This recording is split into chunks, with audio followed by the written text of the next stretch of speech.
Buenas noches, queridísimos. Buenas noches de luna llena, día 11 de febrero de 2025 y les habla Iki. Bienvenidos.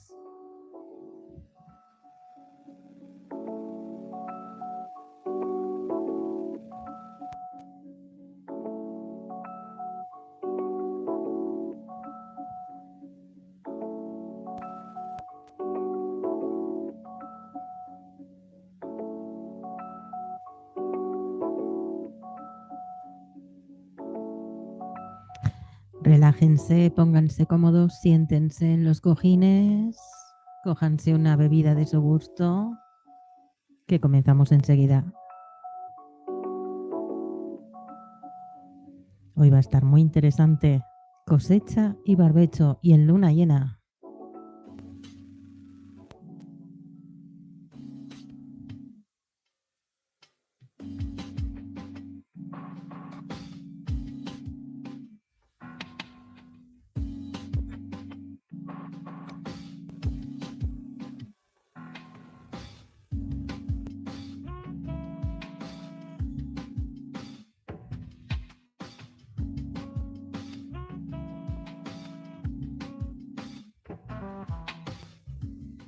Y es que la luna llena tiene un ciclo secreto sagrado. Y sobre todo para las sectas, que son muy rituales. Porque... Buenas Axel, buenas Florencia, bienvenidos. Porque la luna llena se alza como un ojo despiadado en el cielo, observando con su luz fría y antigua los campos de la secta. En su luz no hay misericordia ni olvido, solo memoria. Porque la luna lo ve todo, lo ha visto antes y lo verá de nuevo. Porque los ciclos se repiten con la precisión de un reloj oculto en las sombras. Porque la secta no ataca siempre, no puede, no debe. El terreno necesita prepararse. El aire debe purificarse del hedor de la última guerra. Y las víctimas deben olvidar el sabor de la sangre, para que cuando llegue la próxima temporada de caza vuelvan a confiar en la falsa paz que la precede. Porque toda gran cacería necesita una tregua previa,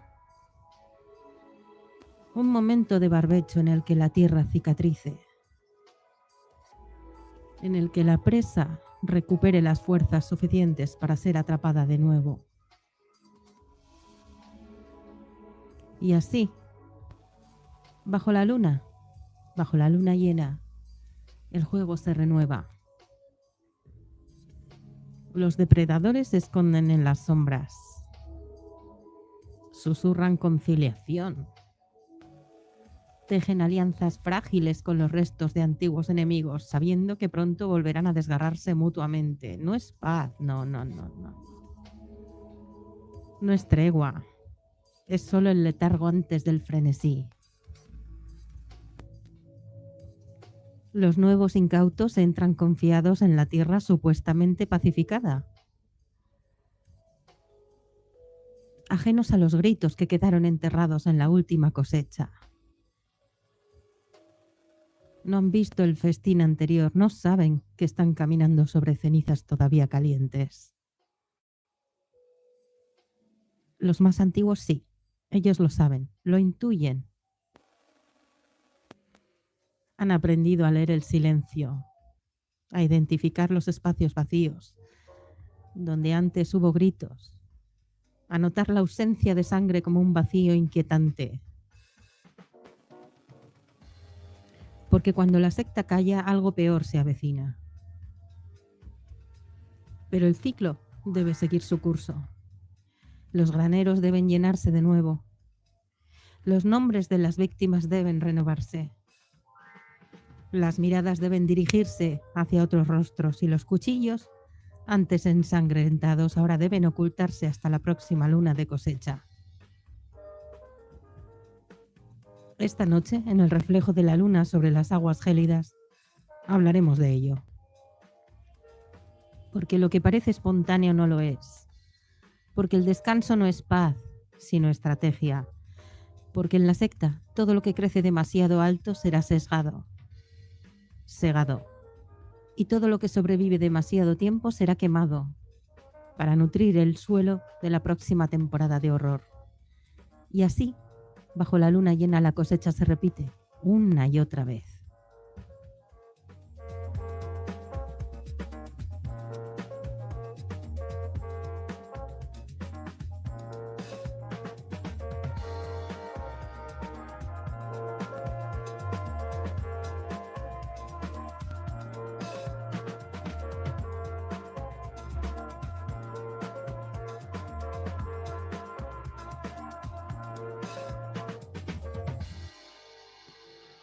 ¿Os ha gustado la introducción?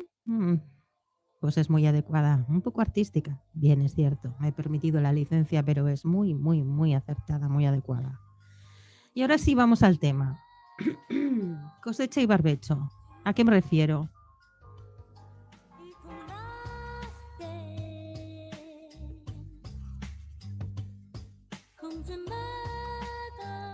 Pues ni más ni menos que al ciclo de acoso en las sectas digitales. Porque es un acoso cíclico, en donde hay alternancia entre cosecha y barbecho, es decir, entre paz y ofensiva.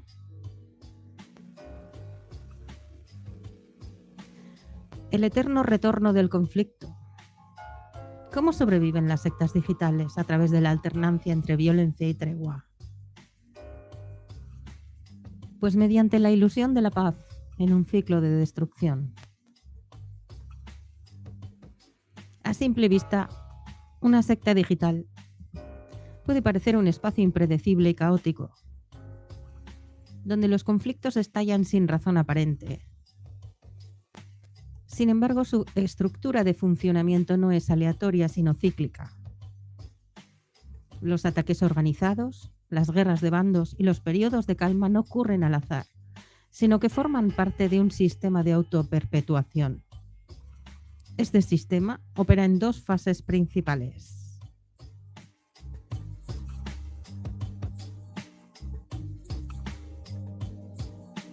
La fase 1 o fase de cosecha, siendo el periodo de máxima hostilidad.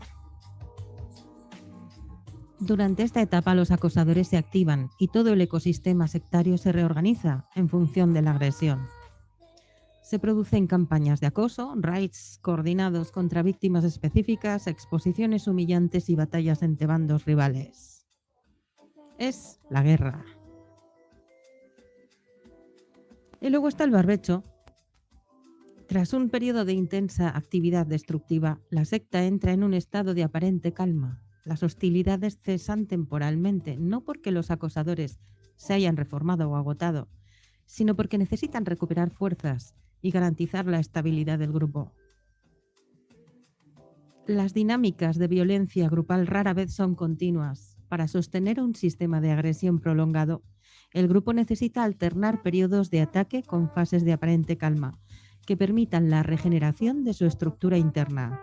René Girard, Violence and the Sacred, 1972.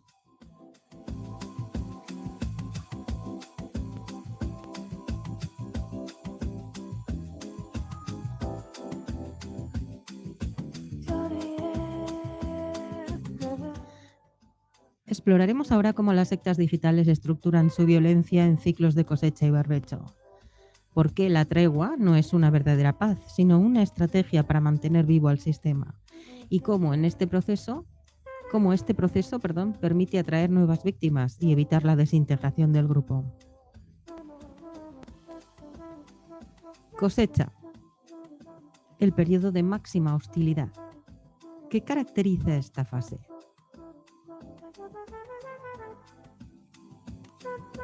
La fase de cosecha es el momento en el que la secta se encuentra en su punto de máxima actividad. Durante este periodo todo el ecosistema digital se reconfigura para destruir, someter o expulsar a las víctimas seleccionadas.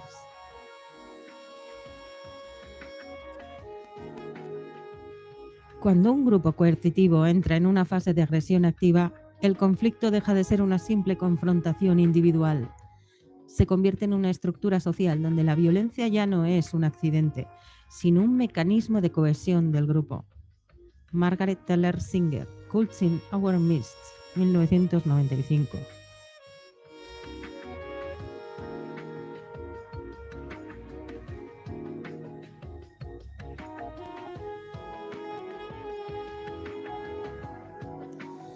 Dinámicas principales de la fase de cosecha.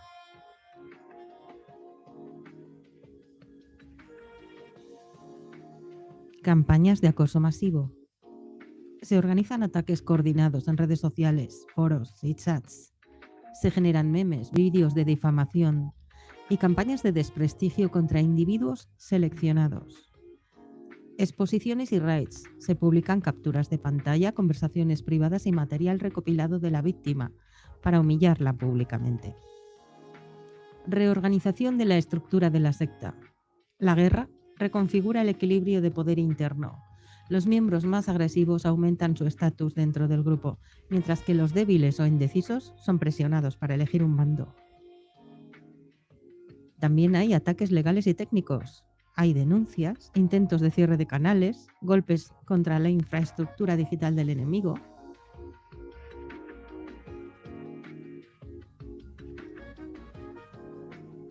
Por ejemplo, un creador de contenido empieza a cuestionar la narrativa dominante del grupo. De inmediato la secta lo convierte en el objetivo de una campaña de desprestigio.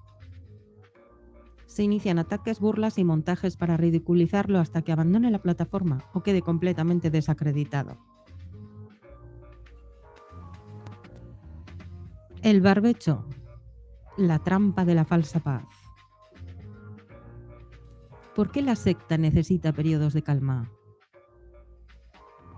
Aunque la violencia parece ser la principal fuente de energía de la secta, no puede mantenerse activa de manera indefinida.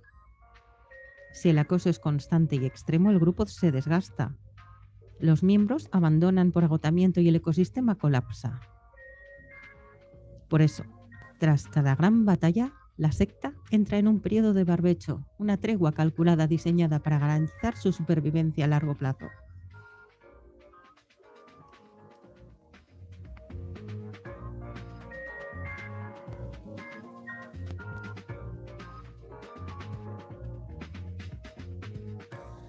Los sistemas de violencia grupal no pueden mantenerse en un estado de conflicto permanente sin destruirse a sí mismos.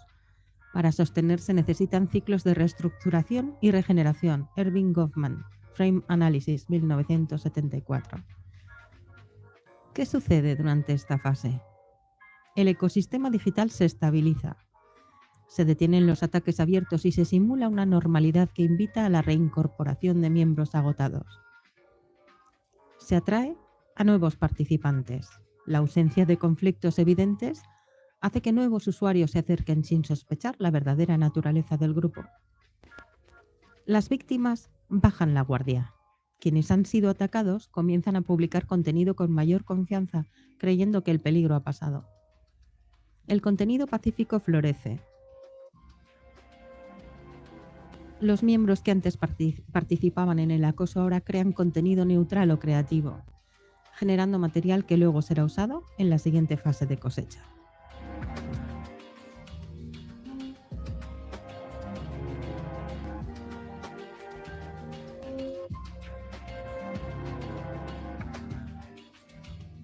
Por ejemplo, después de una guerra de bandos, donde múltiples canales han sido atacados, desaparecen varios creadores de contenido.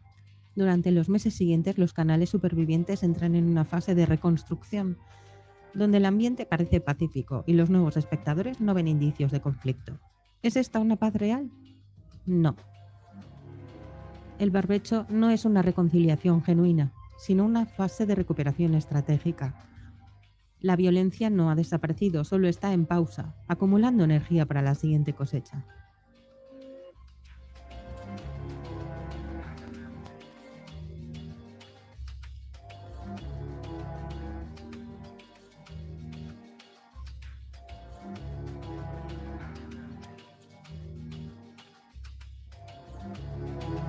Las treguas dentro de grupos violentos no son acuerdos de paz, sino intervalos tácticos diseñados para reorganizar el conflicto de forma más efectiva. Hanja Lalich, Bounded Choice, 2004.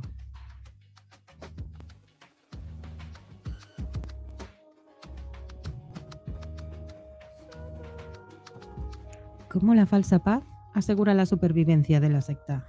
¿Qué pasaría si la secta se mantuviera en conflicto constante? El grupo se fragmentaría por completo.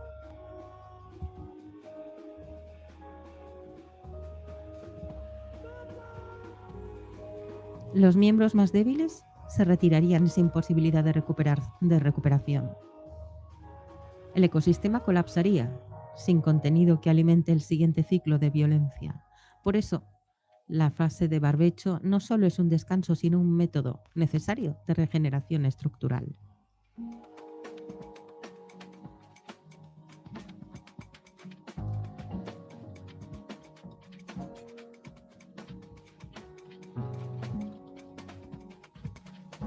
Estrategias para perpetuar la secta. Reinserción de miembros agotados. Aquellos que abandonaron temporalmente regresan creyendo que la comunidad ha cambiado. Atracción de nuevas víctimas. Al desaparecer las señales de conflicto, se hace más fácil reclutar miembros desprevenidos. Recopilación de material para la próxima cosecha. Durante el barbecho se acumulan vídeos, comentarios y publicaciones que publica la gente cuando están más relajados, entre comillas, que serán usados como armas en la siguiente fase de acoso.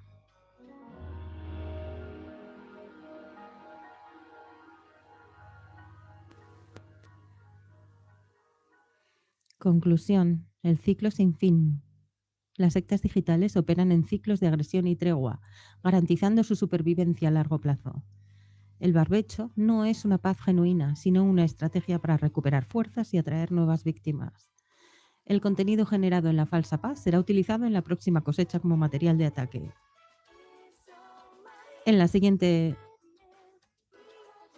Ahora exploraremos cómo se seleccionan las víctimas y cuáles son los detonantes que reinician la fase de cosecha.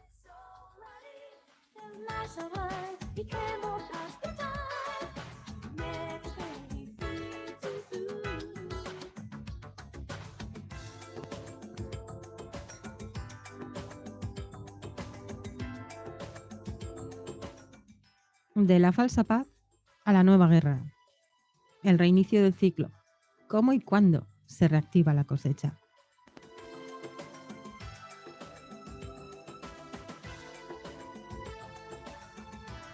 La guerra nunca se detiene, solo se reconfigura. El barbecho ha cumplido su propósito.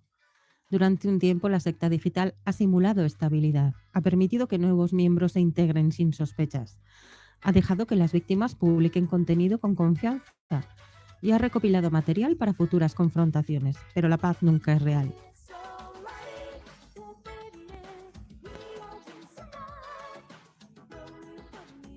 En las sectas digitales el conflicto no desaparece, solo cambia de forma.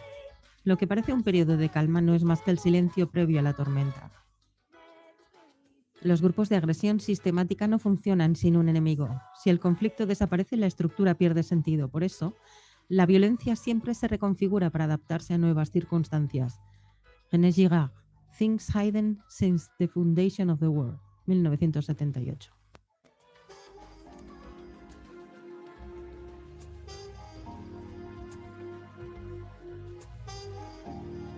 Veremos ahora qué factores activan la nueva fase de cosecha, cómo se eligen las primeras víctimas, qué señales anticipan la reactivación de la hostilidad.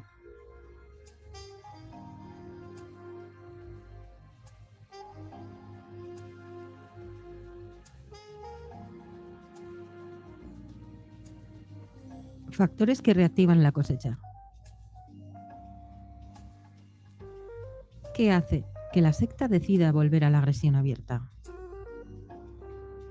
No es una decisión espontánea ni caótica. El regreso a la cosecha se activa cuando ciertas condiciones se cumplen.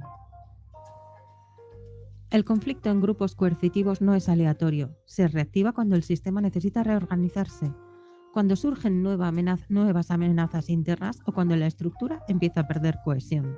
Erving Goffman, The Presentation of Self in Everyday Life, 1956.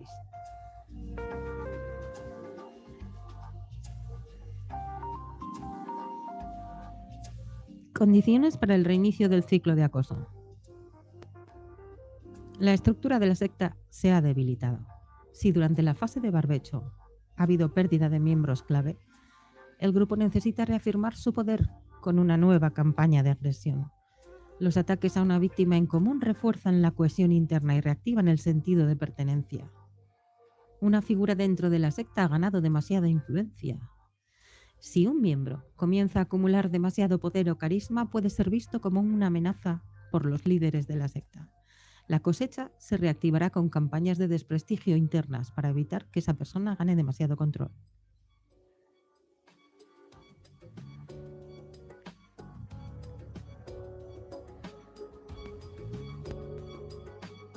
Un enemigo externo comienza a ganar visibilidad. Si un exiliado o disidente empieza a llamar la atención con su narrativa, la secta se verá obligada a atacarlo antes de que logre desestabilizar la estructura. Se usarán tácticas de ridiculización, difamación y acoso encubierto para silenciarlo. La comunidad ya ha generado suficiente contenido para ser usado como arma. Durante el barbecho, los miembros han creado material sin restricciones. Ahora, los acosadores pueden usar ese contenido en la fase de cosecha, sacándolo de contexto para atacar.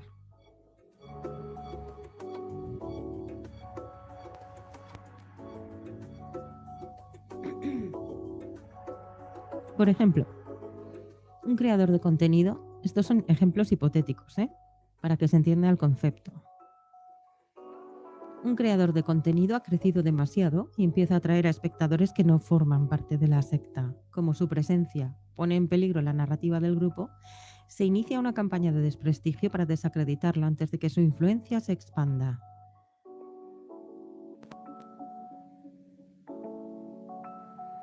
¿Cómo se seleccionan las primeras víctimas del nuevo ciclo de acoso? ¿Quiénes son los primeros objetivos cuando se reinicia la cosecha?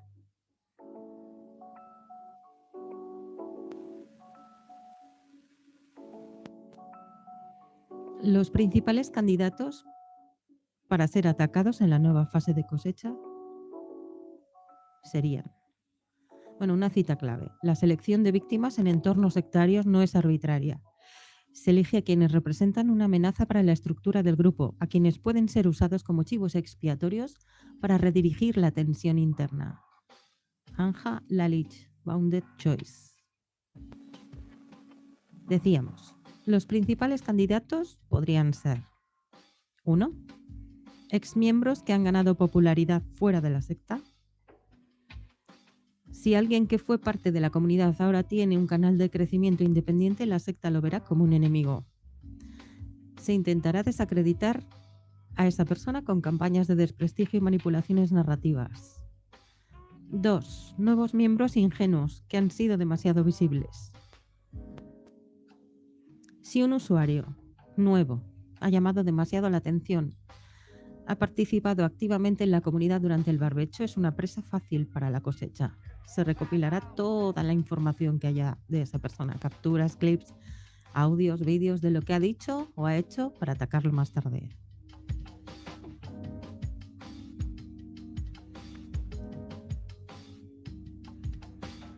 Figuras internas que se han vuelto demasiado independientes. Miembros que han desarrollado una opinión propia o que han empezado a cuestionar ciertas dinámicas dentro del grupo. Son atacados antes de que puedan ganar más influencia y amenazar la jerarquía establecida. Víctimas antiguas que nunca se rindieron. Si una persona que ha sido atacada en ciclos previos sigue activa y mantiene su discurso, la secta intentará destruirla de nuevo. Se buscará provocar su reacción para justificar una nueva ola de acoso. Por ejemplo, sigo diciendo, ejemplos hipotéticos. Un usuario nuevo ha sido muy participativo durante la fase de barbecho. Ahora que se reactiva la cosecha, los acosadores usan comentarios pasados para atacarlo y exponerlo públicamente, asegurándose de que se sienta traicionado por la comunidad. Señales que anticipan el regreso del acoso. ¿Cómo se sabe que la cosecha está por comenzar?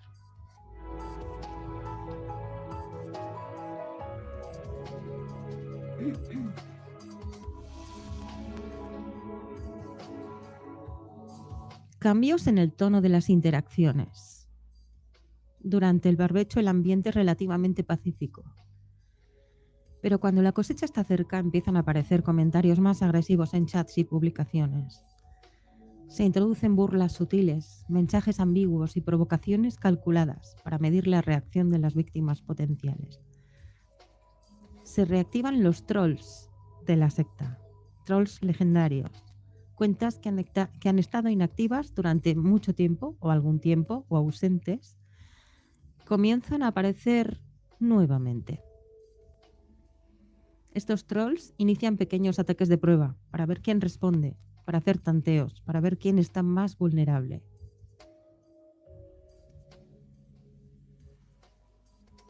Cambia en el contenido en los canales principales de la secta. Los vídeos y publicaciones de la comunidad comienzan a incluir más indirectas y alusiones a conflictos pasados. Se publican recopilaciones de momentos pasados polémicos de ciclos de acoso anteriores. Revivals.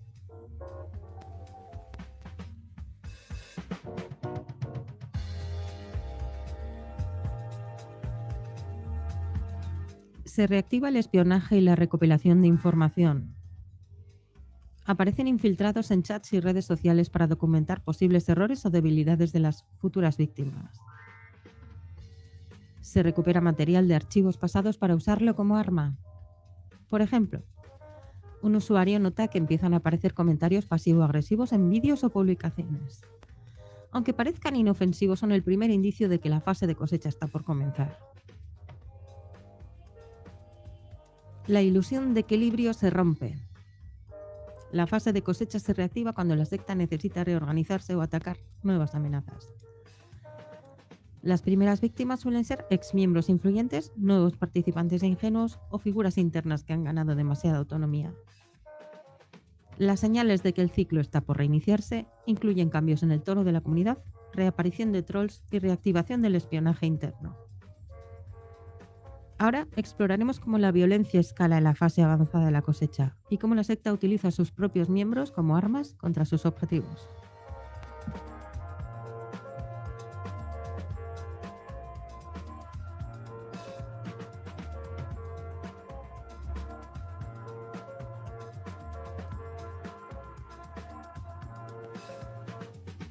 La escalada del conflicto, cómo la secta canaliza su violencia hacia las víctimas. El auge de la cosecha y la conversión del grupo en un arma colectiva.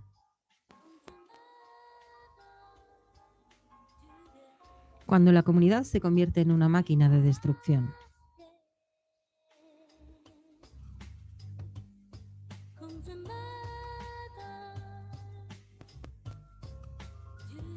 Una vez que la cosecha ha sido activada y las primeras víctimas han sido seleccionadas, el conflicto comienza a escalar.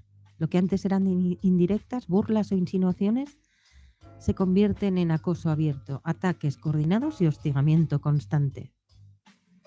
Sin embargo, la violencia de la secta no surge de manera desordenada. Cada miembro cumple un rol específico dentro del ecosistema de acoso, y el grupo se convierte en una estructura perfectamente diseñada para destruir a las víctimas.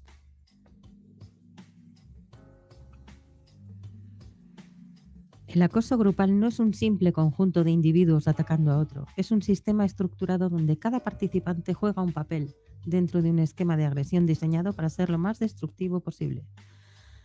Margaret Teller Singer, Cults in Our Midst.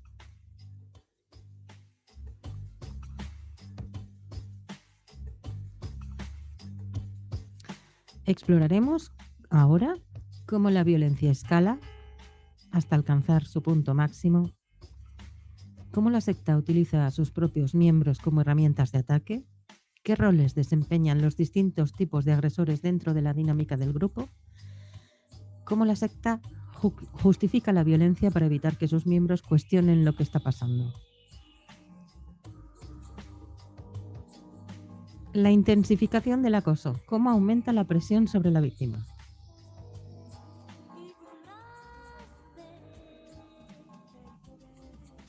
¿Cómo se incrementa la agresión una vez que la cosecha está en marcha? El hostigamiento grupal suele comenzar con actos de microagresión que, al no encontrar resistencia interna, van escalando progresivamente hasta convertirse en una campaña de destrucción total.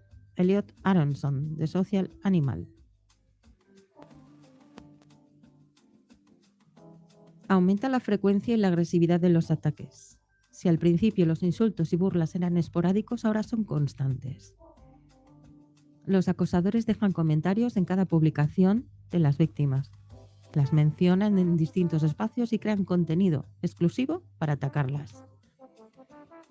Se crean pruebas para desacreditar a las víctimas. Se sacan de contexto vídeos, audios, capturas de pantalla para fabricar una narrativa que justifique el acoso, para demonizar a esas víctimas. Si la víctima comete el error de responder con enojo o desesperación, ese material es también usado para demonizarla y demostrar que merece, entre comillas, ser atacada.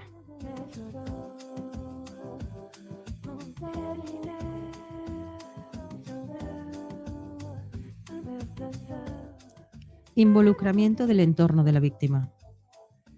Si se puede y se tiene acceso, se presiona a sus amigos, generalmente digitales, pero si se puede dentro de la vida real también. Seguidores, por supuesto, de su canal o aliados también, para que la abandonen. Se les hace elegir entre apoyar a la secta o ser excluidos junto a la víctima. Deshumanización progresiva de la víctima. Se ridiculiza su apariencia, su voz, sus gestos, sus relaciones personales. Se refuerza la idea de que no es una persona digna de respeto, sino un enemigo que debe ser eliminado. Por ejemplo, un creador de contenido es atacado con memes y burlas en comentarios. Al principio los ataques son sutiles, pero pronto evolucionan en campañas de desprestigio masivas.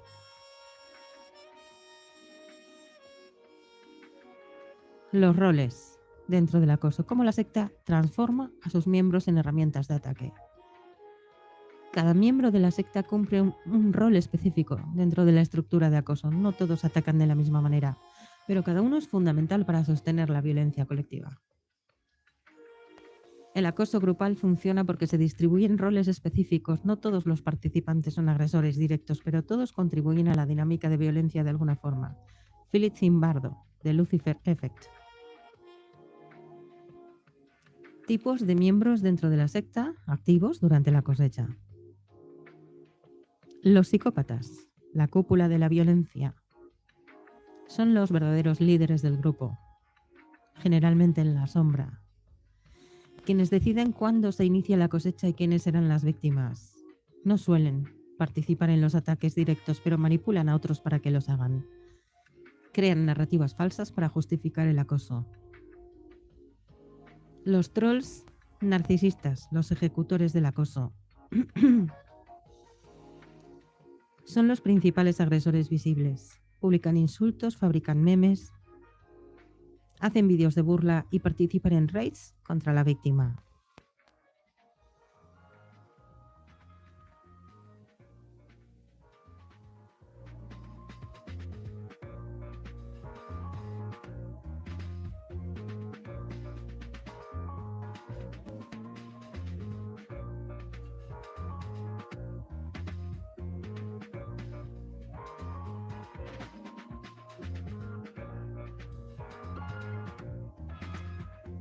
Se alimentan de la validación del grupo, creyendo que su violencia les otorga estatus dentro de la secta.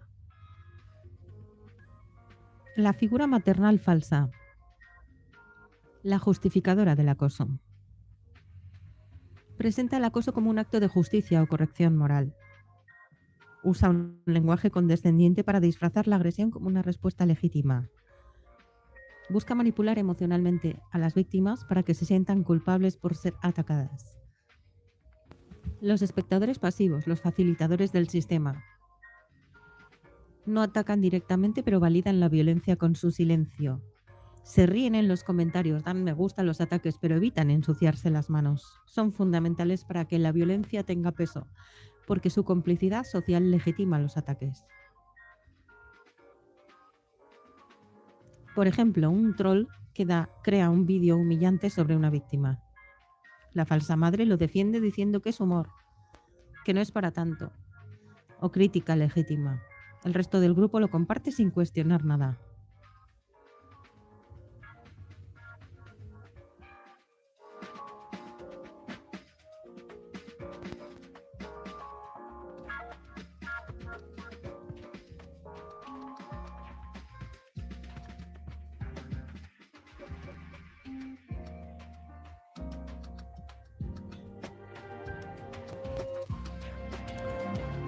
Cómo la secta justifica la violencia para evitar cuestionamientos internos.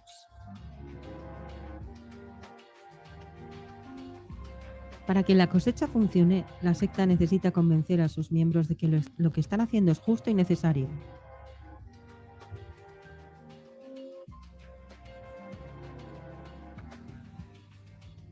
El grupo coercitivo necesita narrativas que legitimen la agresión. Si un individuo empieza a cuestionar el acoso, la estructura de poder se debilita. Robert J. Lifton, Through Reform and the Psychology of Totalism.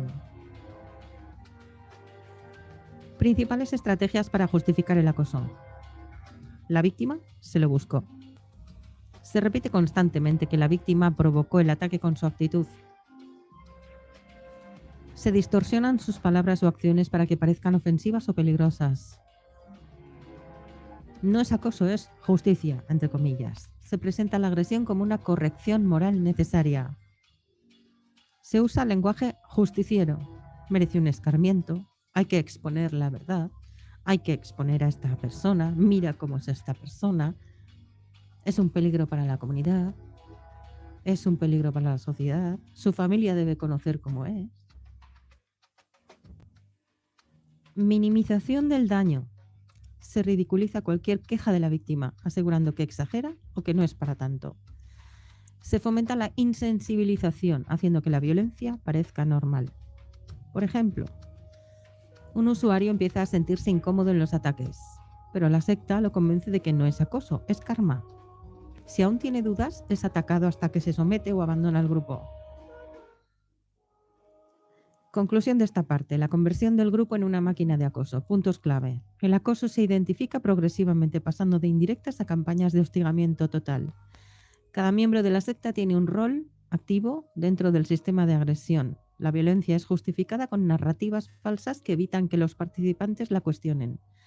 El grupo entonces se convierte en una estructura de ataque completamente funcional.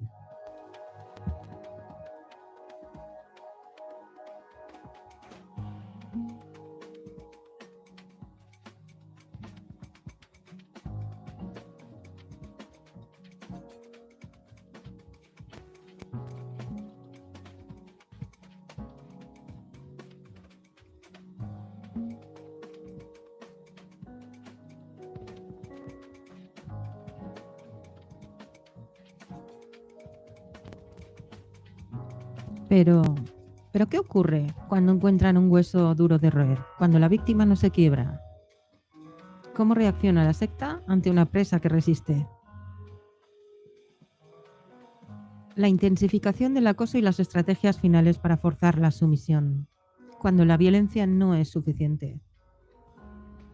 Toda la estructura de la cosecha está diseñada para un propósito claro: destruir a la víctima emocionalmente hasta que desaparece o se somete.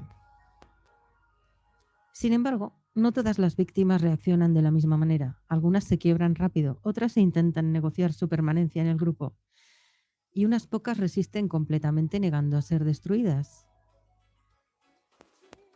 Este tipo de víctimas son las más peligrosas para la secta porque demuestran que el sistema no es infalible.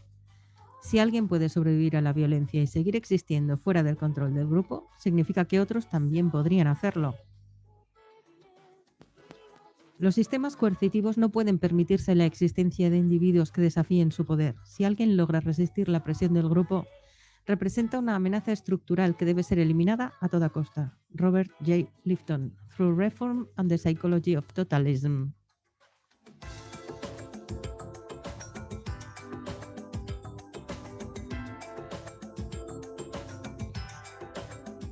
La secta entonces detecta que la víctima no se quiebra. Primeras señales de alarma. ¿Cómo se dan cuenta de que el acoso no está funcionando?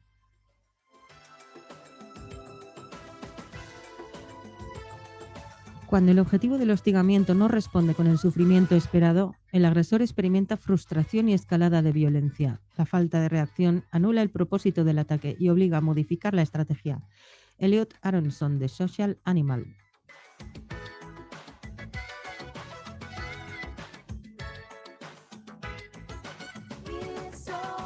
Indicadores de que la víctima no se está quebrando. Primero, no muestra signos de desesperación pública. No hace publicaciones suplicando que la dejen en paz, ni muestras de dolor, no se queja abiertamente de la situación, lo que impide que la secta pueda usar su angustia como entretenimiento. No reacciona con ira ni con descontrol emocional. No cae en provocaciones ni responde con insultos. Su discurso sigue siendo racional y estructurado, lo que dificulta demonizarla como una loca o como una desquiciada. Sigue publicando contenido normal, como siempre, como si nada estuviera ocurriendo. No abandona la plataforma, sigue con sus proyectos y mantiene su presencia online. Esta actitud anula la estrategia de la secta, que necesita que la víctima se sienta invisible y sin voz. Entonces, ¿qué hacen? Pues aumento de la presión. Tácticas avanzadas para romper a la víctima. Cuando la violencia inicial no es suficiente, la secta activa nuevas tácticas para intensificar la presión. Los grupos agresores aumentan la intensidad de sus ataques cuando perciben que su víctima no está reaccionando como esperaban. La falta de impacto los obliga a cambiar de método, buscando nuevas formas de forzar una respuesta. Hanja Lalich, Bounded Choice. Estrategias avanzadas para aumentar la presión. El aislamiento total y la congelación social. Lo que viene siendo la ley del hielo. Se prohíbe a los miembros interactuar con la víctima, incluso de forma negativa, aunque muchos se saltan esta prohibición. El objetivo es hacer que sienta que no existe, que su presencia es irrelevante y que está completamente sola. Distorsión de la narrativa. Se reescriben los eventos pasados para convertir a la víctima en la agresora o culpable. Se crea narrativa falsa para justificar la violencia, haciendo parecer que todo lo que está ocurriendo es culpa suya, que lo provocó de alguna manera. Manipulación de su entorno personal. Se contacta a amigos, conocidos, familiares incluso de la víctima, para influir en su percepción. Se envían mensajes privados asegurando que se ha vuelto peligrosa o que está obsesionada con la secta, que se ha vuelto loca, perdón. La secta empieza a difundir rumores de que la víctima está obsesionada con ellos, que no deja de mencionarlos, pero que ellos no la mencionan nunca, pero ella sigue hablando de ellos, manipulando la narrativa para presentarse como víctimas. Y entonces buscan una reacción, cómo intentan forzar a la víctima a responder. Cuando la víctima sigue resistiendo, la secta intenta provocar una reacción desesperada para justificar una nueva ola de ataques.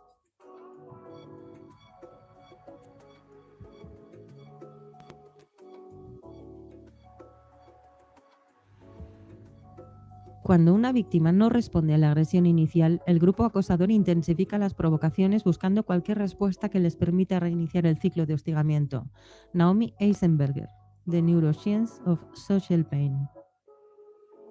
Métodos utilizados: contacto directo disfrazado de diálogo. Cuentas anónimas o trolls de bajo nivel se acercan a la víctima con mensajes supuestamente conciliadores. Intentan sacarle información o hacerla reaccionar con enojo. Falsas disculpas seguidas de ataques renovados. Un miembro de la secta finge disculparse con la víctima para ganarse su confianza. Cuando la víctima baja la guardia, el acoso vuelve con más fuerza.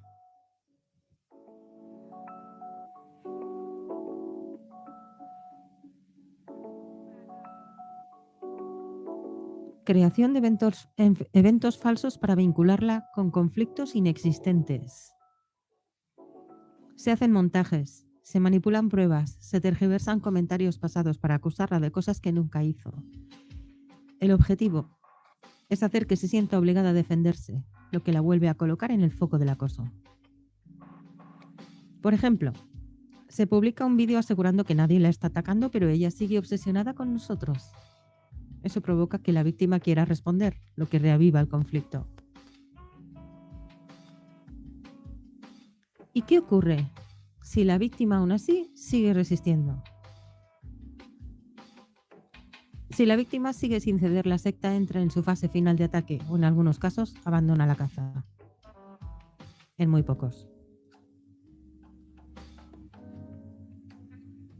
Cuando el acosador no logra obtener la respuesta esperada, puede volverse más agresivo o perder el interés, dependiendo de la estructura del grupo. Philip Zimbardo, de Lucifer Effect.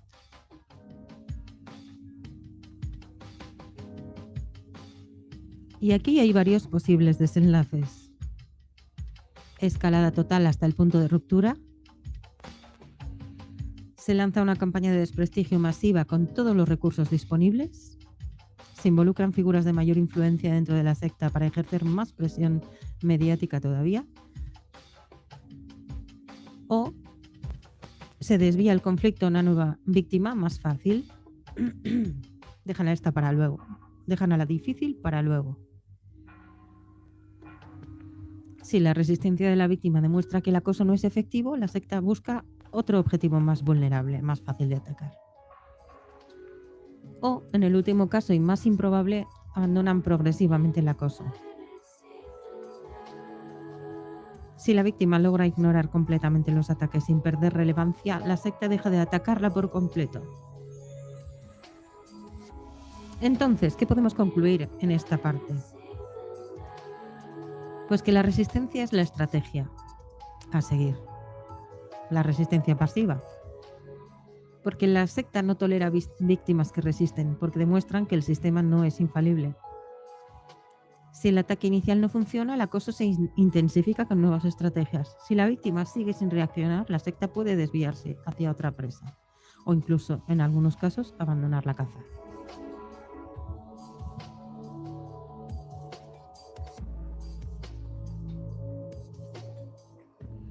Buenas noches, Keider, bienvenido.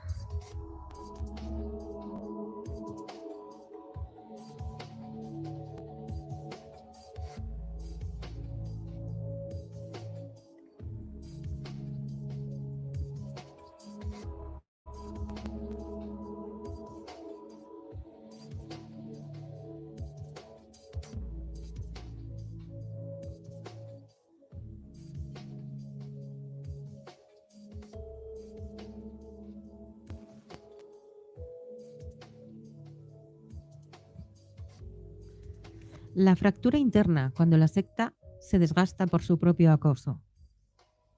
Divisiones, rivalidades y la gestión del caos interno. La autodestrucción del grupo. Las sectas digitales dependen del conflicto para mantenerse activas, pero lo que las fortalece también puede debilitarlas. Hola, Pepite Grillo. Bienvenido. Un beso. ¡Mua!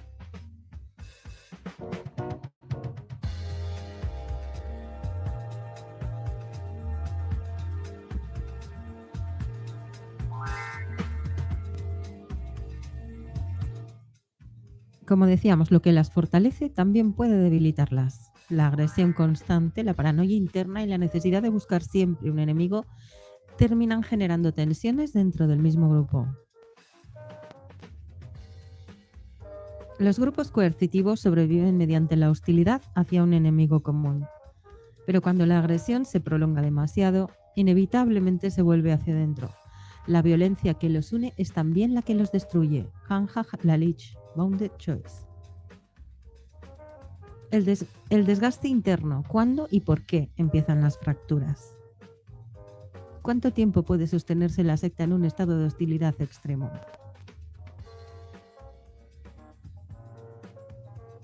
Los sistemas de agresión colectiva pueden mantenerse activos durante largos periodos, pero tarde o temprano el grupo comienza a desgastarse por su propio peso. La paranoia interna y las luchas de poder emergen de forma inevitable. Margaret Taylor Singer, Cults in Our Midst. Principales causas de fractura dentro de la secta. Primero, falta de un enemigo claro. Si la víctima principal desaparece o deja de ser un objetivo visible o viable, los miembros de la secta empiezan a buscar nuevos conflictos dentro del grupo. Los líderes de la secta intentan prolongar la narrativa de enemigo externo, pero si no existe, buscan dentro del grupo. Los más paranoicos empiezan a desconfiar de sus propios aliados. Erosión de la confianza entre los miembros.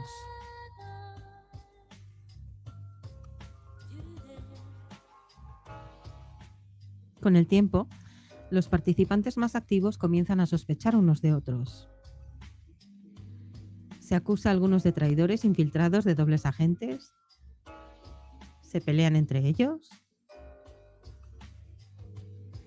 Y hay un desgaste emocional y psicológico. Incluso los acosadores más activos pueden llegar a sentir fatiga y retirarse un tiempo.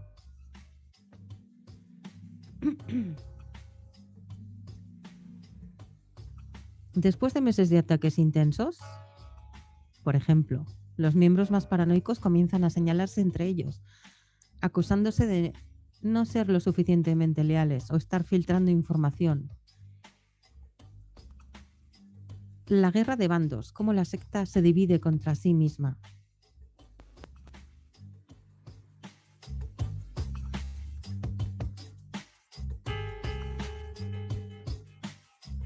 Cuando la estructura de la secta se fragmenta, surgen facciones internas en guerra entre sí. Los grupos coercitivos dependen de la uniformidad absoluta, pero cuando aparecen facciones rivales dentro del mismo sistema, la estructura se vuelve insostenible y el grupo colapsa desde dentro. Robert J. Lifton, Through Reform and the Psychology of Totalism. Fases de la guerra interna. Ruptura de alianzas. Algunos miembros deciden romper con la secta y forman sus propios bandos. Lo que antes era un solo bloque ahora se divide en múltiples facciones que luchan por el control narrativo. Uso de tácticas de la cosecha entre ex aliados. Los mismos métodos usados contra enemigos externos ahora se usan internamente. Se inicia una nueva fase de cosecha, pero esta vez entre antiguos aliados. Saturación del ecosistema digital. Con tantas guerras internas simultáneas, la audiencia externa pierde interés. Los ataques se vuelven repetitivos y la narrativa se empieza a agotar.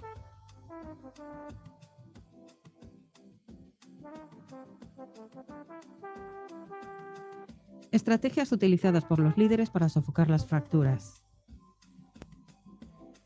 Pues crean a otro nuevo enemigo externo, una nueva narrativa de amenaza externa.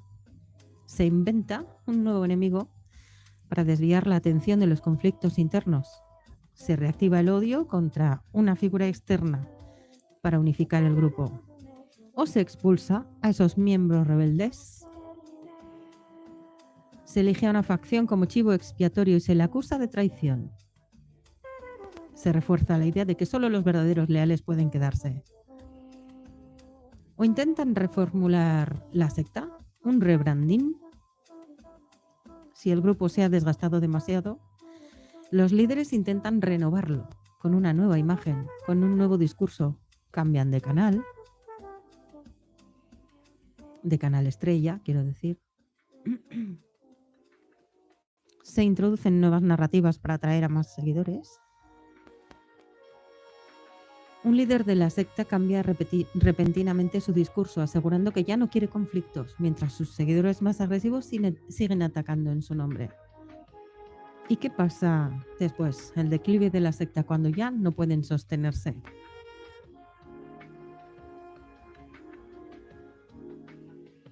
Si las fracturas internas no pueden ser controladas, la secta entra en un proceso de decadencia. Por ejemplo, indicadores del declive de la secta serían disminución del número de participantes activos, muchos miembros se van silenciosamente, dejando a la facción más violenta como la única activa, repetición excesiva del mismo discurso, los ataques se vuelven redundantes, perdiendo impacto con el tiempo, y entonces provocan desinterés de la audiencia externa.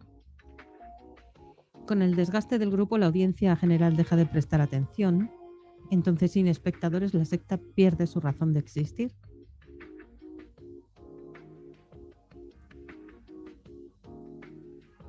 El destino de los ex miembros. ¿Qué pasa cuando la secta se disuelve?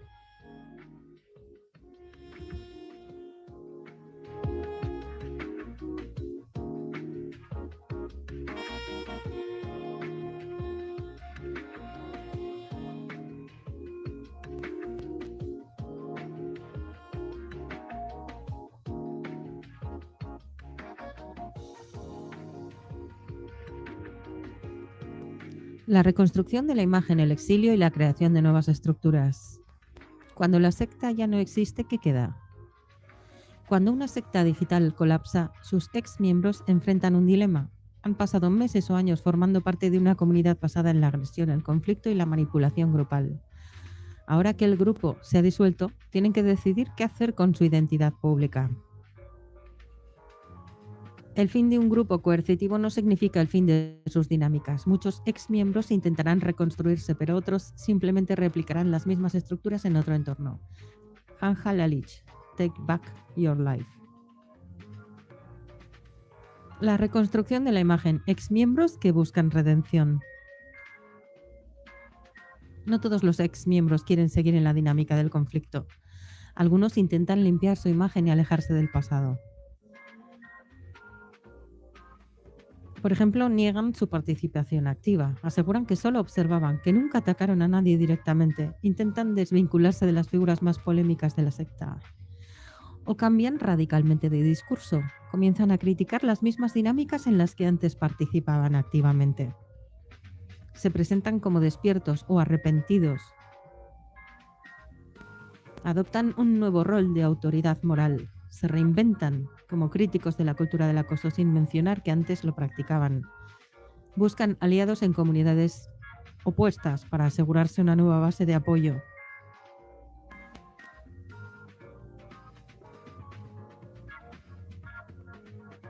Cuando un líder de un grupo coercitivo pierde el control, intentará reconstruir su influencia en otro contexto o manipular su narrativa para conservar poder. Erving Goffman, Frame Analysis. Entonces se puede crear una nueva facción. Intentan agrupar a los exmiembros más fieles para continuar la dinámica en otro entorno. Se presentan como víctimas de una conspiración interna que destruyó la comunidad. Se reinventan como influencers neutrales. Cambian su discurso y fingen estar por encima del conflicto. Se posicionan como analistas que solo comentan lo que pasa en Internet. o se autoexilian. Desaparecen por un tiempo, pero eventualmente reaparecen con una nueva identidad digital. Intentan recuperar seguidores de manera sigilosa. Los ex miembros radicalizados crean nuevas estructuras.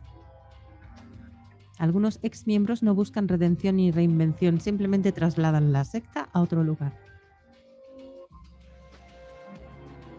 Porque los grupos tóxicos rara vez desaparecen completamente. Sus miembros más leales suelen replicar las estructuras en un nuevo contexto, creando una versión reciclada del grupo original. Margaret Taylor, Singer, Cults in Our Midst.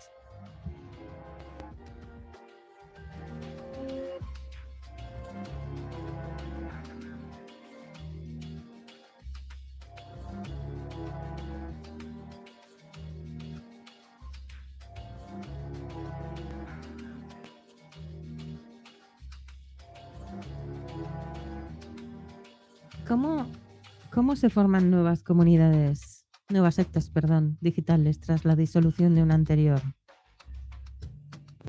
Separación en microcomunidades. Los ex miembros forman pequeños grupos que mantienen las mismas dinámicas. Cada facción justifica su existencia asegurando que la original era demasiado tóxica.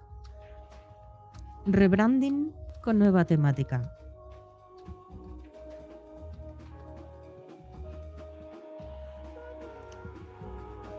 Se cambia el enfoque para atraer a una nueva audiencia. Sin embargo, la estructura de manipulación y acoso sigue exactamente igual. Mimetización con otros entornos digitales.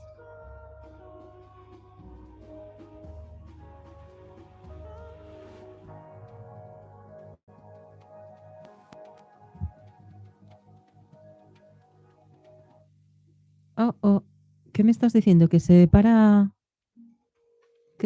la...? ¿Entonces no se me ha oído todo lo que he dicho? Uy. ¿Se me está cortando? ¿Se me escucha? La quinta vez que sale la rueda del buffer, dice, se está cortando el... Jolinas. ¿Pero se me escucha ahora? Es que a mí no me sale en la pantalla como que se esté cortando el directo ni nada. Si no, claro, lo hubiera cerrado y abierto de nuevo, pero es que no me sale nada. Qué extraño.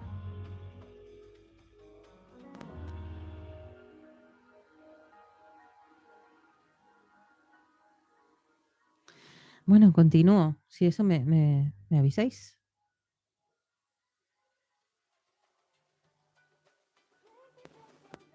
Decíamos que se mimetizan con otros entornos digitales.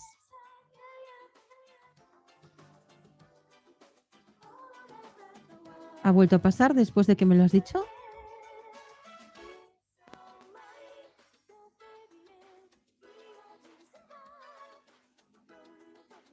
Qué extraño. Es muy extraño porque es que a mí no me sale absolutamente nada en el directo. Está corriendo desde hace 1 hora y 5 minutos. Vale, voy a seguir.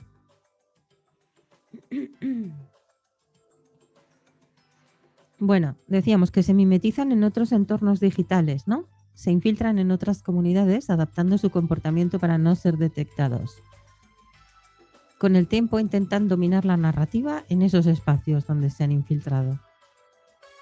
Por ejemplo, un grupo de exmiembros migra a otra plataforma y empieza a repetir las mismas dinámicas con nuevos objetivos. Y entonces el destino de las víctimas, ¿qué ocurre con quienes fueron atacados? ¿Qué pasa con quienes sufrieron el acoso tanto tiempo de la secta una vez que ésta desaparece, verdad?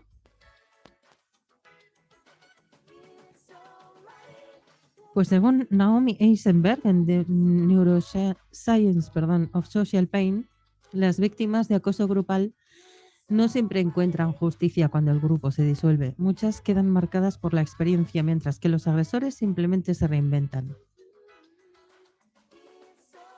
Posibles desenlaces para las víctimas. No, no, ¿qué? ¿No me escuchas? Posibles desenlaces para las víctimas. Abandono de la plataforma. Algunas víctimas prefieren desaparecer de Internet para evitar más ataques.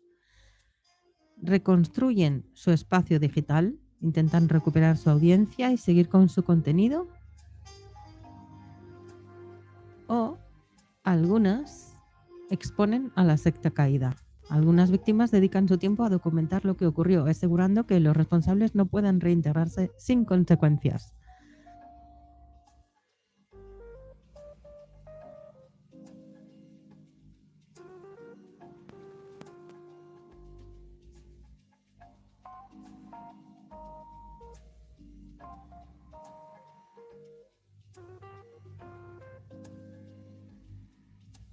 Voy a hacer un receso. Voy a dejar la música, voy a hacer un receso de 1 minuto. Ahora mismo vengo. No os vayáis, por favor.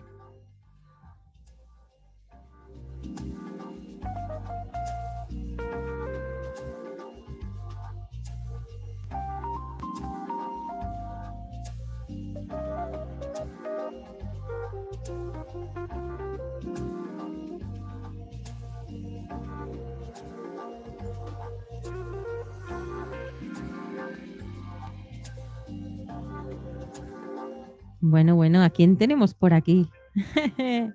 Hola, Super Edu, ¿qué tal, majete? ¿Cuánto tiempo sin verte? Un beso grande. ¡Mua!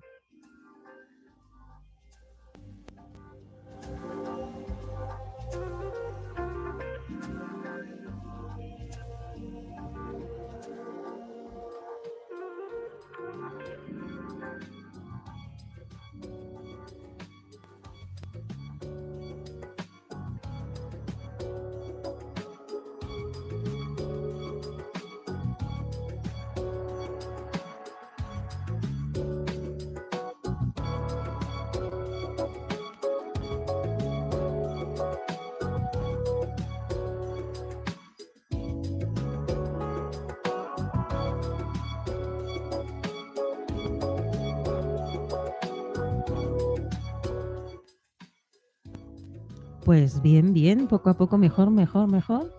No me quejo, bastante bien. Para cómo he estado, bien, no me quejo. Bien.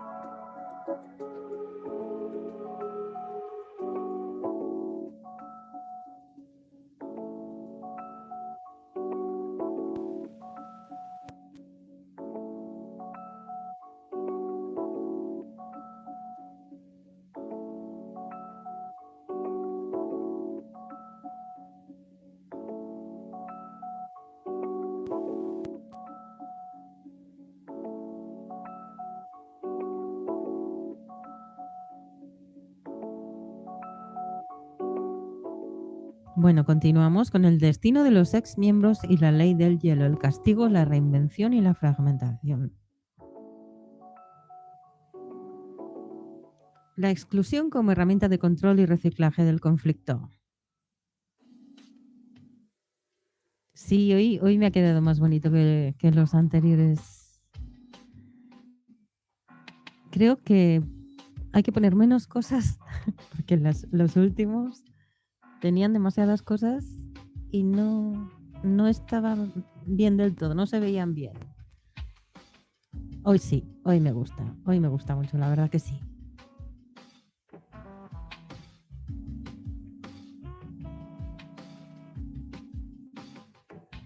La ley del hielo, un castigo silencioso y una herramienta de poder. Cuando la secta digital colapsa, sus ex miembros se enfrentan a un dilema: seguir con las mismas dinámicas, reinventarse o desaparecer. Sin embargo, la transición no es inmediata ni pacífica.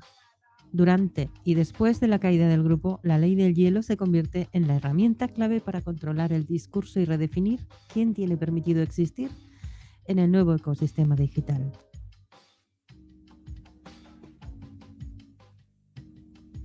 Las técnicas de exclusión social son una de las formas más efectivas de control grupal. La ley del hielo no solo castiga, sino que también moldea las dinámicas de poder dentro de la comunidad. Naomi Eisenberger, en Neuroscience of Social Pain. La ley del hielo como castigo interno, la purga de los inseguros. Saludos, líder. Bienvenido. Cuando la secta empieza a fracturarse, los líderes utilizan la ley del hielo como una purga interna, hemos dicho. Los grupos coercitivos eliminan cualquier amenaza a su estructura interna mediante el ostracismo. Aislar a un individuo es más efectivo que atacarlo directamente, ya que evita resistencia y envía un mensaje al resto del grupo. Margaret Taylor Singer, Cults in Our Midst. Gracias, Liber, por compartir. ¿Cómo se implementa la ley del hielo contra miembros internos? Se elimina el reconocimiento social, dejan de mencionarlo en conversaciones. Si todavía tiene contacto con alguien, se le deja de responder. Se reduce su importancia progresiva dentro del grupo, se le saca de grupos, de hecho. No se le involucra en ninguna dinámica, no se le cuentan cosas. Eso cuando es progresivo, ¿eh? Cuando no hay una ruptura que se vaya él o lo expulsen directamente. Esto es cuando es progresivo, ¿no? Así que si veis a alguien, si estáis en una secta digital y veis que os está empezando a pasar esto, es que os van a hacer la ley del hielo. Algo habéis hecho mal. Se reescribe su historia dentro de la secta. Se empieza a hablar de él como alguien problemático, como alguien traidor, como alguien que está mal de la cabeza. Se deja claro que su ausencia no es una pérdida, sino una purificación del grupo.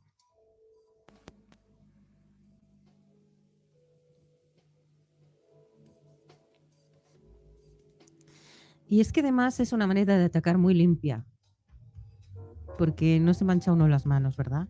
No deja rastros públicos, no deja rastros de acoso. En lugar de atacarlo abiertamente, los líderes del grupo instruyen a los demás para que lo ignoren completamente hasta que desaparezca por sí solo, por aburrimiento y por desesperanza.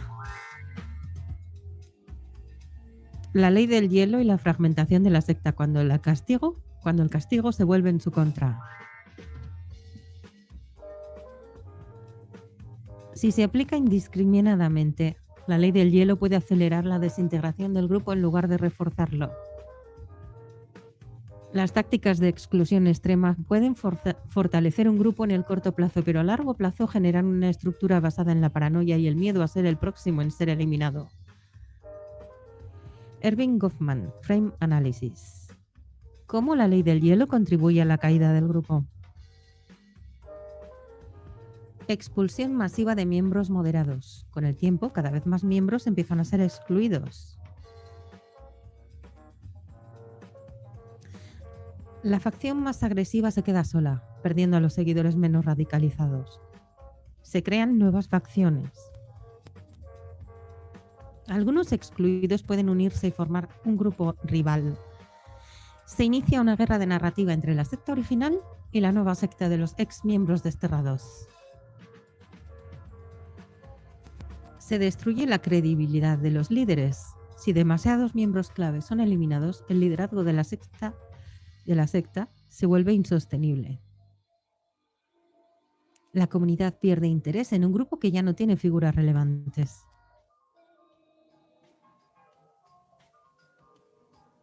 Exmiembros y la ley del hielo, ¿cómo la utilizan para reinventarse? Después de la disolución de la secta, algunos exmiembros intentan limpiar su imagen aplicando la ley del hielo a su propio pasado. La mejor manera de reescribir una historia problemática es borrar todo rastro de ella. Aplicar la ley del hielo a la propia biografía permite construir una identidad completamente nueva. Robert J. Lifton, From Reform and the Psychology of Totalism. ¿Cómo exmiembros usan la ley del hielo para reinventarse? Negación total de su participación en la secta. Eliminan publicaciones, vídeos y comentarios comprometedores. Aseguran que nunca fueron parte del acoso, incluso cuando hay pruebas de lo contrario. Cambian de discurso y se alinean con grupos opuestos. Se presentan como víctimas del sistema en el que antes participaban. Le echan la culpa a otros. Se alinean con comunidades antiacoso, quizás incluso, para construir una nueva reputación, para limpiar su pasado. Silenciamiento de quienes recuerdan su pasado. Aplican la ley del hielo a cualquiera que intente confrontarlos con su historial. Si alguien insiste, lo atacan con la misma narrativa que alguien que antes usaban en la secta. La ley del hielo contra las víctimas, el castigo final. Incluso cuando la secta desaparece, las víctimas pueden seguir sufriendo los efectos de la ley del hielo. El ostracismo social es una de las formas de violencia más duraderas. Incluso después de que el grupo que lo impuso desaparezca, sus efectos pueden seguir impactando a la víctima durante años. Naomi Eisenberger, The Neuroscience of Social Pain.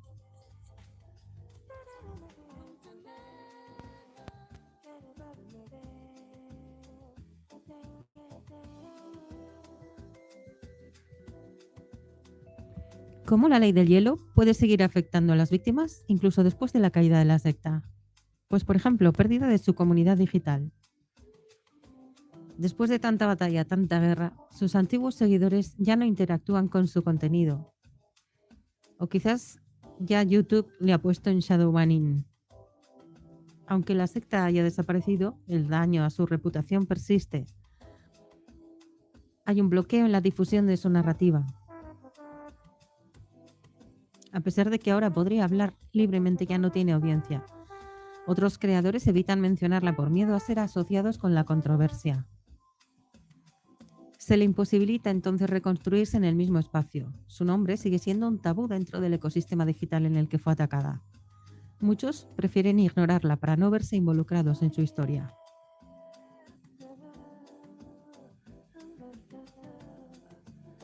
Sí, ¿verdad, Super Edu?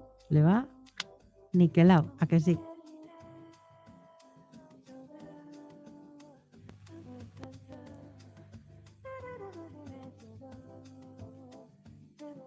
El ciclo infinito. Cómo la secta digital se reinventa, se expande y se infiltra en la sociedad. La eterna reconfiguración del conflicto. La secta digital nunca desaparece, solo cambia de forma. Cuando una secta digital colapsa, no significa que haya desaparecido realmente. Al igual que ocurre con regímenes totalitarios, estructuras religiosas fundamentalistas y organizaciones criminales, su esencia persiste bajo nuevas formas, con nuevos rostros y nuevas estrategias. Las estructuras de poder coercitivo no mueren con sus líderes ni con la disolución del grupo. Se transforman, adoptan nuevas narrativas y vuelven a captar seguidores sin que estos reconozcan que están entrando en el mismo ciclo. Hannah Arendt, Los orígenes del totalitarismo. La reconfiguración del conflicto, cómo la secta renace con otra forma. Incluso después de la disolución de la comunidad, los mismos patrones emergen una y otra vez en distintos espacios digitales. El eterno retorno de los conflictos no es un accidente de la historia, sino un mecanismo fundamental del comportamiento humano. Lo que desaparece en un lugar reaparece en otro con nueva simbología y nuevos discursos. Friedrich Nietzsche. Así habló Zaratustra. ¿Cómo se reconfigura la secta digital tras su colapso? 1. Creación de subcomunidades con la misma dinámica. Los exmiembros de la secta crean nuevos espacios en otras plataformas, pero sin embargo la estructura de poder y manipulación se mantiene intacta, pero con un discurso diferente o con una temática diferente. Aparece un nuevo enemigo, entre comillas, para unir a la comunidad. La secta necesita una nueva figura antagonista para recuperar su cohesión. Se elige un blanco fresco. Puede ser un influencer emergente, una ex víctima que sigue hablando o un nuevo usuario que gana relevancia.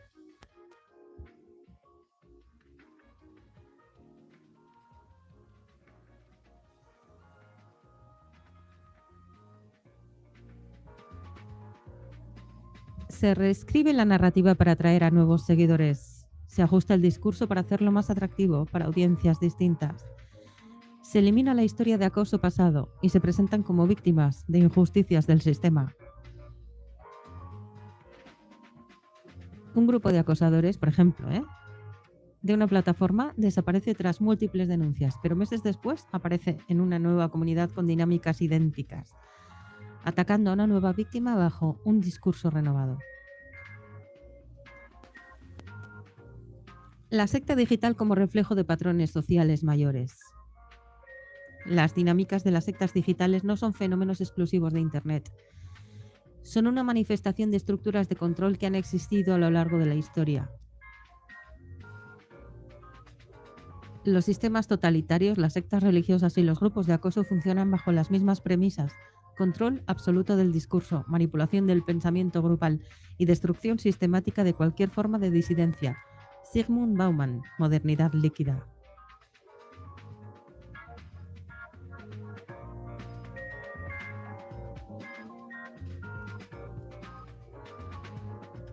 Comparación con otras estructuras históricas.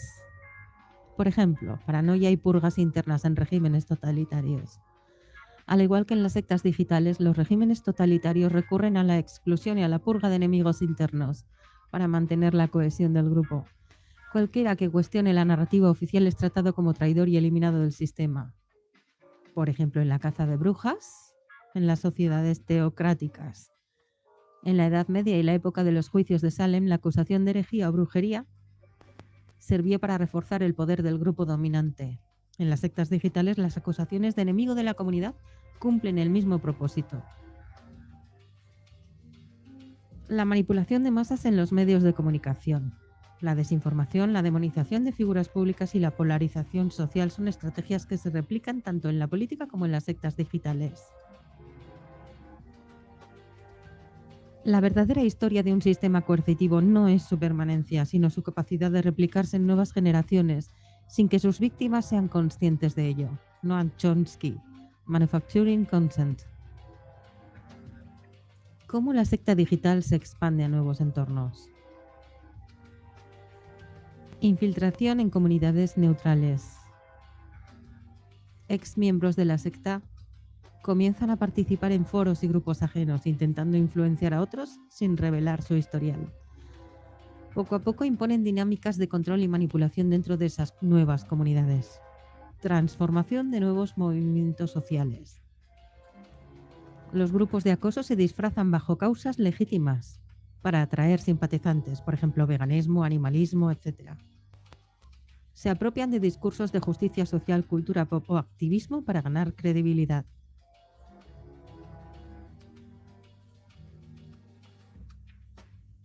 Influencia en algoritmos de redes sociales. Las interacciones masivas de la secta manipulan la visibilidad de ciertos temas y personajes. Los algoritmos comienzan a favorecer los discursos de odio disfrazados de opinión legítima, de crítica razonable o justa, de fair use.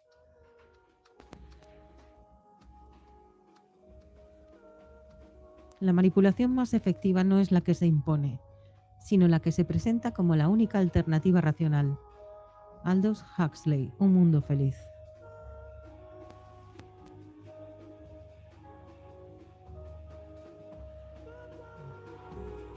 Señales de que un nuevo ciclo de secta está empezando. 1.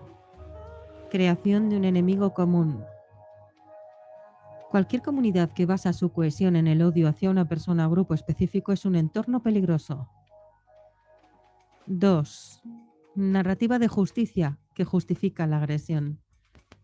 Se presenta el ataque como un acto moral necesario en lugar de una agresión gratuita. 3. Exigencia de lealtad absoluta. Si expresar una opinión contraria al grupo conlleva represalias, es una estructura coercitiva.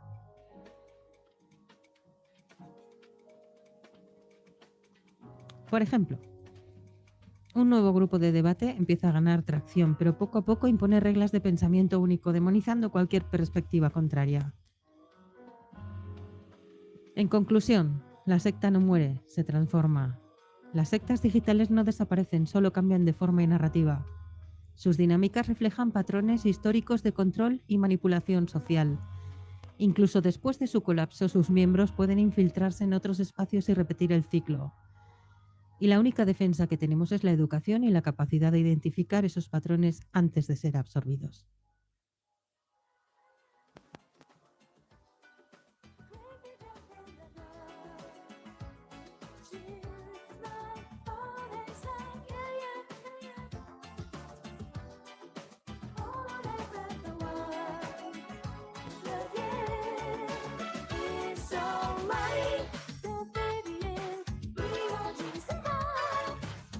Y ahora podéis bailar un poco.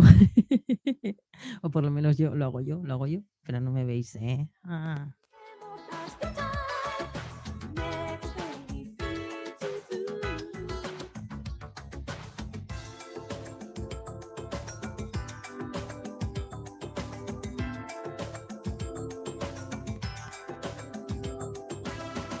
Bueno, y fuera de bromas, hasta aquí hemos llegado. Son las 1:07 de la madrugada del día 12, ya, de febrero de 2025. Es noche de luna llena. ¿Qué tal? ¿Os ha gustado el tema? A mí, como siempre, me ha encantado prepararlo para vosotros y me ha encantado exponerlo también para vosotros. Ha sido un gusto veros por aquí en el chat, ha sido un gusto no sentirme sola. Muchísimas gracias por estar. Los que no lo habéis visto en directo, espero que lo veáis en diferido. Lo dejaré un par de días en este canal y luego lo pasaré al otro. Por favor, suscribiros a Entrevelas con Iki, @Entrevelas con Iki, que es donde ya próximamente haré todas las reflexiones y aquí dejaré solo los relatos. Y todo el tema de eso, reflexiones psicológicas o filosóficas se harán allá. Y todo el tema de sectas y todo esto, pues se hará allá. Y ha sido un gusto muy grande haber estado esta noche aquí para vosotros. Os quiero muchísimo, muchísimo. ¡Mua! Gracias por haber estado aquí. Y cerramos en 3, 2, 1. Hasta la vista.